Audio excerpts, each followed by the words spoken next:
টমেটোর সস তো সবাই কম বেশি বানিয়ে দেখেছেন, কিন্তু সবারই একটা অভিযোগ থাকে, সস অনেক দিন ভালো থাকে না, সংরক্ষণ করলেও সুন্দর করে তারপরেও ভালো থাকে না। আজকে আপনাদের সাথে সকল টিপস অ্যান্ড ট্রিক্স শেয়ার করব, সাথে এত টকটকে টমেটো সস কীভাবে বানাবেন এই রেসিপিটা আপনাদের সাথে শেয়ার করব।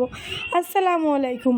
টমেটো সস বানানোর জন্য সর্বপ্রথম যেটা লাগবে লাল টকটকে টমেটো। এরকম পাকা টমেটো নিয়ে নিতে হবে। দেখেন কত টকটকে পাকা টমেটো নিয়ে নিয়েছি। এবার টমেটোগুলোকে ঠিক এইভাবে 4 ভাগ করে কেটে নিব।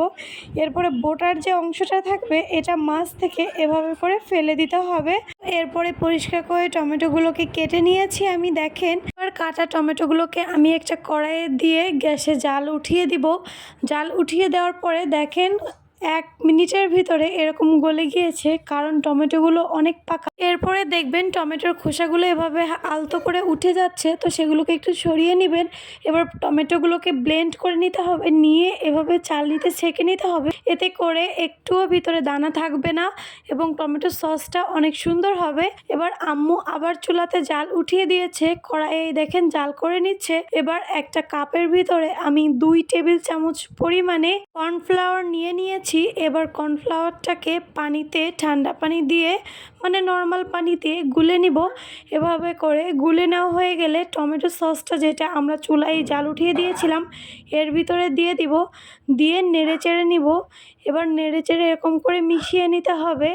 এই যে আমার মিশিয়ে নেওয়া হয়ে গেছে। এবার এর ভিতরে পরিমাণ মতো চিনি দিয়ে দিতে হবে। আমি 1 কাপ পরিমাণে চিনি দিয়েছিলাম। এবার শুকনো মরিচের গুঁড়া দিয়ে দিব উপর দিয়ে, আর পরিমাণ মতো লবণ দিয়ে দিব। এবার সুন্দর করে নেড়ে মিশিয়ে নিব। নেওয়া হয়ে গেলে তারপরে সিরকা দিয়ে দিব। অনেকটাই বেশ সিরকা দিয়ে দিয়েছি। আর এই যে তেঁতুলটাকে কাট বের করে নিব পানি দিয়ে গুলিয়ে। এবার তেঁতুলের কাঠটাকে এর ভিতরে মিশিয়ে নিব। নেড়ে চেড়ে মেশানো হয়ে গেলে একটা পিরিচে এভাবে করে ঢেলে দেখবেন যে কীরকম হয়েছে। এই যে একটা পিরিচে ঢেলে দেখাচ্ছি, এরকম কাত করার পরে পিরিচটার থেকে অনেকটা গড়িয়ে পড়ে যাচ্ছে। ঠিক এরকম ধরনের হবে, যেহেতু গরম আছে, ঠান্ডা হলে আরেকটু শক্ত হয়ে যাবে। আর এই যে দেখেন আমাদের টমেটো সস রেডি।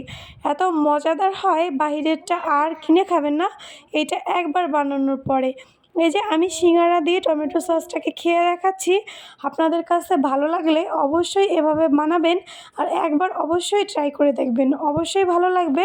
তো আজকের ভিডিওতে টমেটো সস বানানোর রেসিপিটা আপনাদের কেমন লাগলো এটা অবশ্যই জানাবেন। আর এরপরে দেখেন আমার দাদু এই যে পিঠা নিয়ে এসেছিলো, পুলি পিঠা, তো এটা খাচ্ছিলাম।